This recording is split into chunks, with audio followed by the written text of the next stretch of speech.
After I proposed to my then girlfriend, now wife, the first thing we did was not plan the wedding, it was plan the honeymoon. Italy was absolutely at the top, and most of that was for the food alone. I had some crazy high expectations for the food in Italy. And honestly, even with those unrealistic expectations, the food still managed to blow me away. We spent the longest leg of the trip in Rome. We made sure to ask the locals, what do we need to eat? The two things that kept coming back were carbonara and amatriciana, two classic Roman dishes that we made sure to order pretty much everywhere we went. I think because of the consistency and just the amount of times that we ate those dishes, whenever I smell something that is like that or taste it, it immediately takes me back. The memory just kicks in right away. It's really cool. Taste and smell are intrinsically tied into our subconscious, so they have a really powerful ability to take us back to those memories specifically. Through these two pastas, my goal is to give you the beauty and magic of Rome, whether you've been there or not. Hopefully this is able to, if you've been there, kick up those memories, and if not, give you something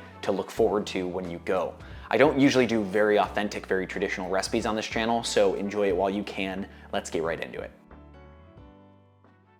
If you want to experience the amazing smells and tastes of Rome, amatriciana is a really great way to do it. The combination of guanciale, a cured pork jowl brimming with salt and herbs, and pecorino romano cheese just exudes that Roman flavor. You probably won't find guanciale at a standard American grocery store, but you can find it at a lot of butcher shops or Italian markets. In my opinion, the flavor of guanciale is just unmatched when it comes to this type of cooking.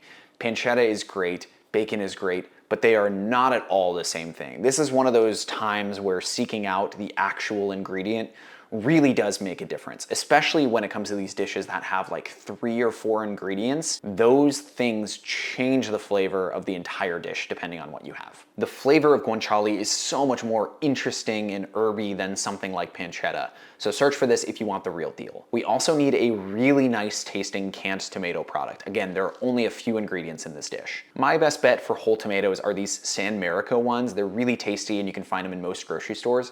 But you can also get a really nice canned tomato from Italy. That's gonna work really nicely. We'll start by dicing 100 grams of guanciale.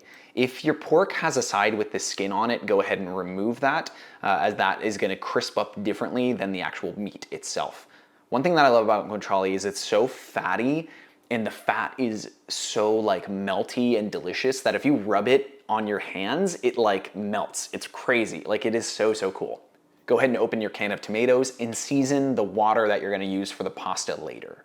I like to get that up to a boil now, that way it's ready to go when our sauce really starts to cook. We're also gonna need 30 grams of finely grated pecorino romano cheese. The cheese is a key ingredient to the flavoring and thickening of this sauce, and something like a pecorino is much saltier, much funkier than your sort of standard Parmesan cheese. I actually went out of my way to seek out something that was more salty because it gives you way more flavor. It's really nice. This cheese is crazy delicious even on its own. Get the guanciale into a cold pan with a good glug of olive oil. Turn the pan to medium heat and let the fat slowly render into that olive oil. The meat of the guanciale is gonna go crispy over time, but be sure to not let anything get too burnt.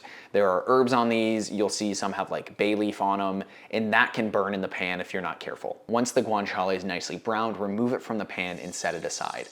Add a splash of dry white wine to the pan and let it cook out. Something like a Pinot Grigio is really nice here. I like to take the tomatoes out of the liquid that's in the can because I pretty much just want the tomatoes in it. Begin breaking those down with a spoon. If your tomatoes are a little bit more solid, you're gonna need to use a little bit more force for this. The sauce is made from the combination of the delicious pork fat, the pepper flakes we're gonna add, the natural sweetness from the wine, the acidity from the tomatoes, and eventually that salty pecorino romano. The simplicity forces you to focus on quality and technique, and that's what we're gonna do here. Add a large pinch of chili flake here, a few cracks of black pepper, and then this is just gonna cook over medium heat while we cook our pasta. You don't wanna cook the sauce itself for more than 20 minutes, so when the first 10 minutes of cooking the sauce has passed, you can drop in your pasta. Speaking of that, a nice textured, usually a bronze cut pasta works really nicely here. Something like a chitarra or a bucatini is really great. The bronze dye that those are extruded through gives the pasta a really nice homey thick texture.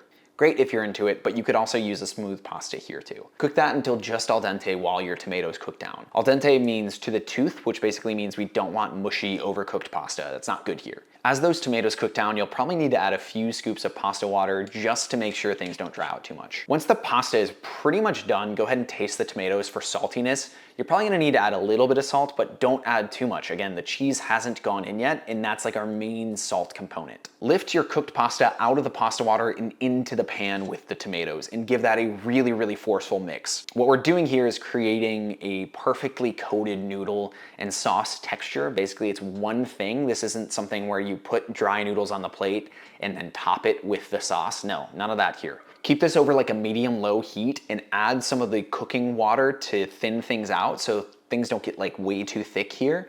They're gonna be a little bit too loose and a little bit under-seasoned before we add the cheese. Turn the heat off and add your finely grated pecorino romano. That is the nutty, salty punch that this sauce needs to really taste like Rome. You'll notice that when you add this, things just like blow up in smell. It's amazing. So mix that together really, really nicely and then add your guanciale in as well. Give that a final taste for seasoning and add a little bit more salt or chili flake if it needs anything.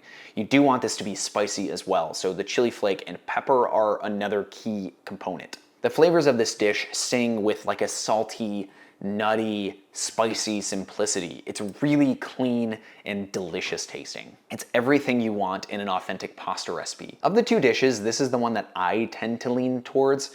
Something about that like tomato sweetness reminds me of a red sauce I grew up with. It's not the exact same by any means, but something about it just, again, takes me back to that moment, and I really, really enjoy that.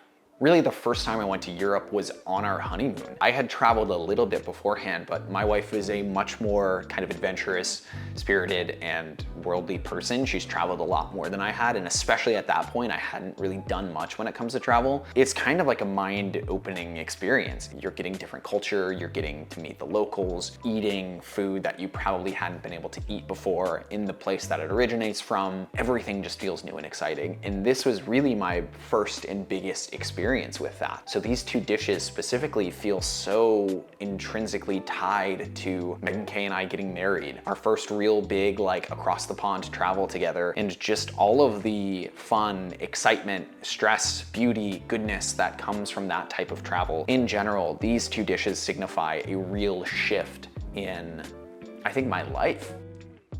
Carbonara.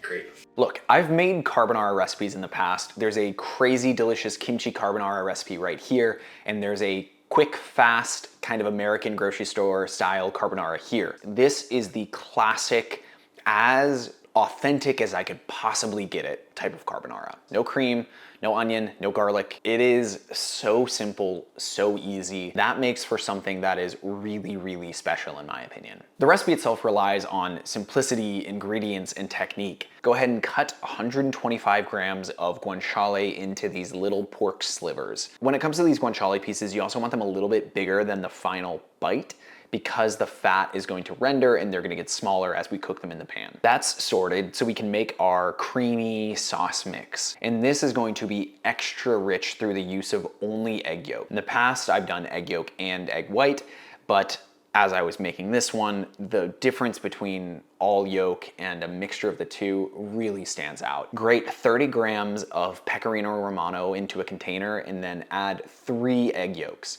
A really nice tip for the egg yolks is if you crack whole eggs into a bowl, you can just use your hand to lift out the egg yolk and let all the white separate out kind of through your fingers like a colander. It makes it really easy. Doesn't work as well if you break one of the yolks by accident, but it's still possible. Crack in like 25 turns of black pepper. We want a lot of this here. I actually end up adding more into the pan and at the end because in my opinion, the best carbonaras have a lot of black pepper. The black pepper is there for seasoning and to cut through the fact that this dish is full of pork fat and egg yolk. That's a lot of fat, which means it can take a lot of the peppery goodness. So 25 cracks of it on my pepper grinder.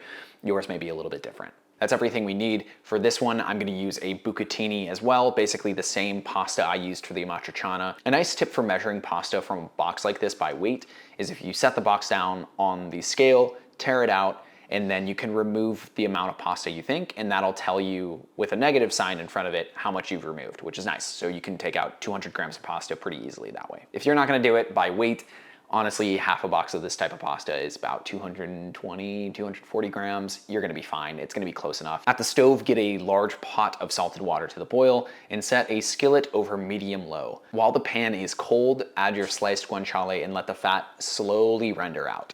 We're not gonna add any olive oil to the pan this time. The pork fat alone is gonna be enough. Basically, by the time that the pork fat starts to render and it turns a little bit translucent, you can go ahead and drop your pasta in. It needs about 10 minutes or so. Once the guanciale becomes nice, crispy, delicious, and brown, go ahead and add a ladle full of the pasta water to begin creating like a cream emulsification of the pork fat and the pasta water. I like to crack in some pepper now as well. If you crack it in too early, it can burn in the pork fat. If you crack it in too late, it's not gonna really toast at all. So give this a little bit of time in the pan. Taste your pasta for doneness around the 9 or 10 minute mark, and then use tongs to pull it out of the boiling water and into the pan with the guanciale and that little bit of cream that we've made so far. Once that pasta is in the pan, begin mixing vigorously. You're probably gonna wanna add another ladleful of the pasta water. What we're looking for right now is a creamy emulsification of the pasta water and the guanciale, the pork fat itself. Once the cream is formed from that pasta water and pork fat combination, turn the heat off and add the egg yolk, cheese, pepper mixture directly on top of the noodles. It's important that the heat is off here. We do need a little bit of the heat that's residually left in the pan and the noodles to cook those egg yolks and to sort of loosen up the sauce into something that is like perfectly creamy. The balance that we're trying to strike here is really, really a fine line between too loose and too tight. If you go too tight with the sauce, you're really not gonna get that delicious creamy mouthfeel that you want. If you go too loose, it's really just kind of a pool of egg yolk and cheese. So really, really pay attention to the stage and stir it vigorously. The more you stir and the sort of balance of pasta water to egg yolk, that's where the beauty comes in. That's where this is really, really made into something special. If you're feeling real naughty, you can add a little bit of the pork fat that I took away earlier into the carbonara. It's something that is just kind of delicious and gives it a little bit of that like textured, velvety mouthfeel as well. You're gonna continue mixing this until the perfect, creamy, beautiful sauce has formed. Like genuinely just look at how amazing that is. The difference between all egg yolk and egg white mixture for this really is insane. Carbonara itself excels at being that creamy, salty, and nutty hit that you really, really want. The pecorino romano is also complex enough to give it a little bit of tang, and the pepper is there to cut through everything. You don't get that if you just use Parmesan or if you use Parmesan and pecorino. I think that is a very, very important distinction and something that, in my opinion, is very, very Roman in nature. This is crazy delicious, basically about as delicious as a simple pasta can get. So why do you like what's the deal with the carbonara? Why do you like it more? I just think it's better. Great. Great. I don't know. It's like, Yeah, guys. no, the first time I had carbonara was actually in Rome. I'd never had it anywhere else. And to me, it feels so specifically Roman. So it was like when we Yeah, went, like our our trip honeymoon was the together. first time you had carbonara. Yeah. Whoa. I know. That wasn't like a normal thing that we made. It wasn't until we got I guess that. I like begged you to figure out how to make it. That's true. And then Yeah. we started the process of trying to like make the perfect Try to redo it. Yeah. carbonara. I remember the first time you made it, I was so excited. I still get excited every time you make it. No, I'm glad that this one like specifically sticks out so much. I can't say that I even knew what either of these dishes were before, but I just remember eating carbonara for the first time. Like when I remember Rome together, Yeah. I think of carbonara. I said this before, but we got these two dishes everywhere. Like I wanted a matriciana because a local told us about it and it felt like, yeah, that's what locals eat. But carbonara is like the poster child of it all. So Yeah. it's kind of cool that you stuck with that and wanted that when we got back. But you had both before. I hadn't had a matriciana. Okay. I hadn't heard of it until our where we were staying in Rome. Local The hotel guy told us this is what the locals eat. The best part was going through like the regular residential parts of Rome, going into regular restaurants where there weren't many tourists, and getting these two dishes and just seeing what it would be like to be a family living in Rome in one of like the apartment buildings and walking down to get these dishes. And so that was why like a matriciana for me is what I wanted, is because somebody told us about it nearby. The dishes feel like the hidden corners of Rome Yeah. to me, and they're not secret by any means. No. These are Especially not secret carbonara, things. Yeah. but I think like this traditional way of making them and trying to honor that recipe, eating it again, it feels like being back there. My life before Amatriciana and Carbonara is I was living with my best friend. Megan Kay and I weren't married yet, and life looked very different. We've got a dog, we are together, we are living our life in Seattle. I don't know, these two pastas are kind of that like pinnacle moment of massive change in my life. Having these two dishes really signify a shift is really fun. So when I say that these two pasta dishes changed my life, it's not an exaggeration. They really represent a shift in my life. And I'm extremely grateful for Rome, for my wife, for my dog, and for carbonara and for amatriciana, my two favorite pastas. Cheers. No.